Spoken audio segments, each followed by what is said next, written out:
هلا والمساكم يا رب، حياكم الله. ابو فارس طلب الكوزي، واليوم نبي نضبط ابو فارس يستاهل، واللي مع ابو محمد وابو صالح وكلهم يستاهلون والله.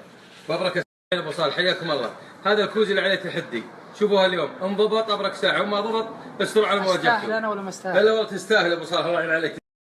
هذه التتبيله حقت الكوزي، طبعا معجون طماط وبهارات وملح وخل وصلصه صويا واغراض ثانيه كلها بالخلاط.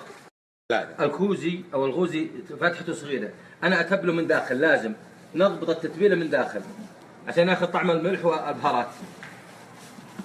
الحشوه طبعا حشيه رز ولا مكرونه، تسلق المكرونه هم تصلح كشنه الطماط مع البهارات مع الملح مع كل شيء ويخلط سوا، هم نحشيه. طبعا انا بحط نحشي المكرونه لين ينتري بطنه، هم نخيطه ونتبله من برا بعد.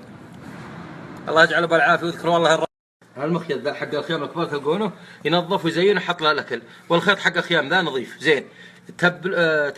تخيط الكوزي بو يا سيدي. لا ترسل ابو صالح فكم ان شاء الله والله انكم مجرمين. ينظف ويزين ويحط له الاكل، والخيط حق الخيام ذا نخيط بطنه يا الربع سدى ابد. الله يجعله بالعافيه، ما يبي شيء، قضينا ما شاء الله تبارك الله.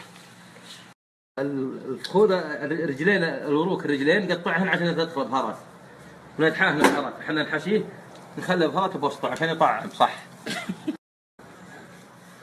اما والله العافيه والله ابو محمد، الله يبيض وجهك. عز الله انك فنان. الله يفنن ايامك. نعم بس ما باقي الا العود والمرواس.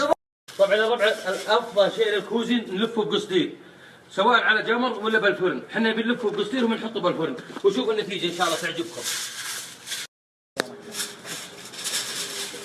بالعاده نربط الجهه كذا، لكن بما انه شوف اصحى كذا لا.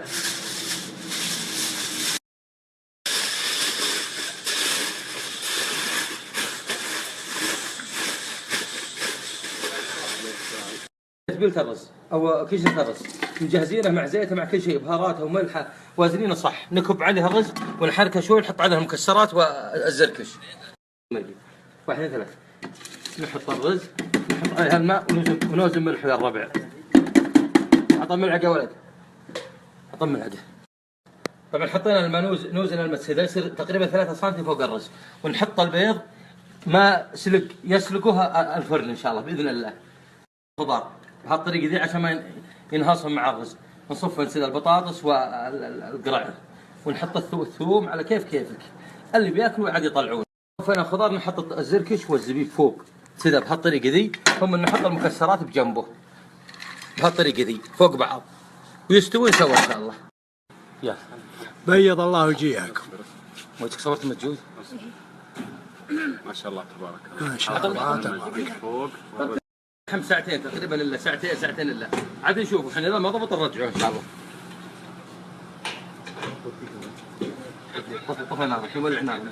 هذا مجلس ابو محمد الدخيل الله يبيض وجهه.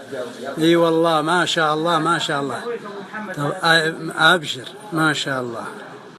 ابو صالح ما شاء الله، الله يبيض وجهك انت والله هو ابو محمد، وانتم والله اللي منورين. اي والله.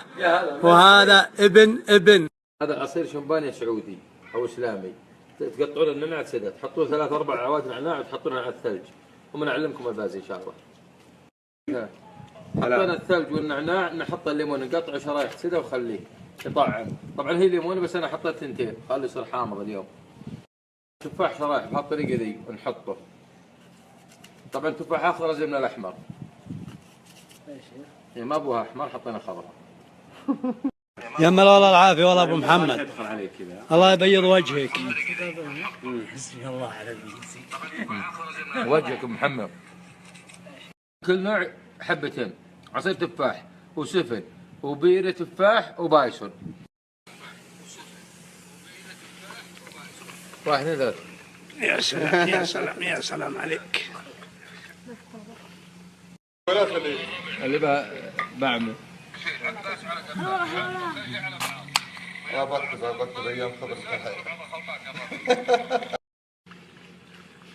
يا سلام عليك، الله يبيض وجهك والله. عز الله انك راعي فن راعي فن. الله يسلمك. بيض الله وجهك. الله فتحت الفرن ما شاء الله ما شاء الله.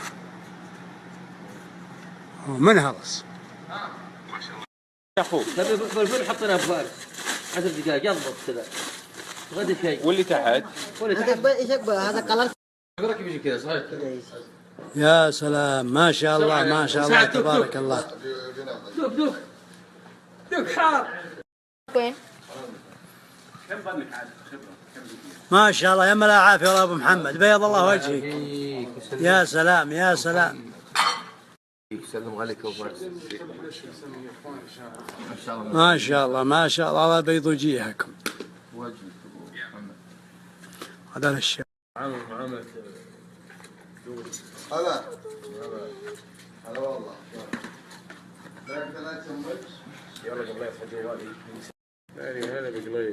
يا الله ما شاء الله ما شاء الله.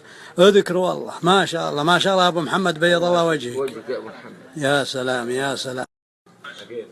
واحد اثنين ثلاثة. ما شاء الله تبارك الله. ايوه ايوه وش طلع؟ يعطيك العافية يا ابو محمد. المكرونة ما شاء الله. بغرة لقمة لقمة. يلا ابو محمد يلا سم